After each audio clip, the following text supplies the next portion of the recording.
אוקיי, אז מה שיש לנו כאן זה תערובת של קורנפלור ומים. קוראים לזה אובלק, שבעצם אובלק זאת לא מילה אמיתית, זאת מילה מספר של דוקטור סוס. וקוראים לזה ככה בגלל שהוא חומר לא ניוטוני. עכשיו תראו, אני מנסה, אני לש אותו, הוא כמו מוצק, אבל אני משחרר אותו. הוא כמו נוזל.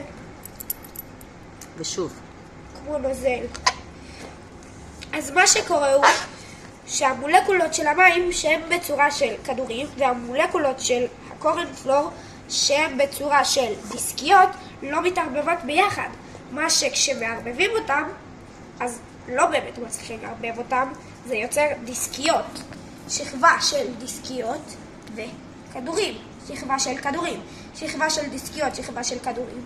אז אני מנסה ללוש את זה, וזה כמו מוצק, זה קשה. ואני עכשיו אקח את זה ואשחרר, וזה נוזל. אבל אני מפעיל על זה כוח, ואז זה לא. ועוד טריק מגניב, משקיעים את היד עד הסוף, ואני לא שמתי פה מספיק קורנפלור ומים, אז זה לא כל כך יעבוד לי טוב, ואז לנסות להוציא אותם בבת אחת, אבל להפעיל על זה כוח, ככה שזה יהיה קשה, כי כשמפעילים עליו כוח אז המולקולות של המים זזות, ואז יש לנו מולקולות של קורנפלור שהן קשות והן מתנהגות כמו מוצק, אז זה יחסית קשה אבל זה אפשרי.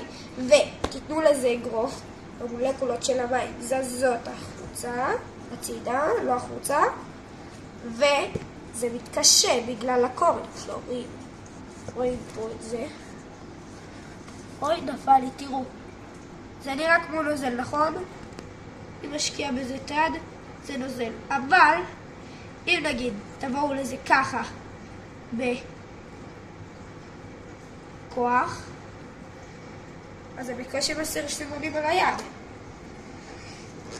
ועכשיו תשאירו את האגרוף שלכם ככה, תרפו, תראו שהוא שוקע למטה, ואם תיתנו לזה אגרוף אז יהיו לפניכם מולקולות של קורנפלור. תראו, זה נראה כמו מוצק לכל דבר ולא נוזל, אבל תוך שנייה שאתם לא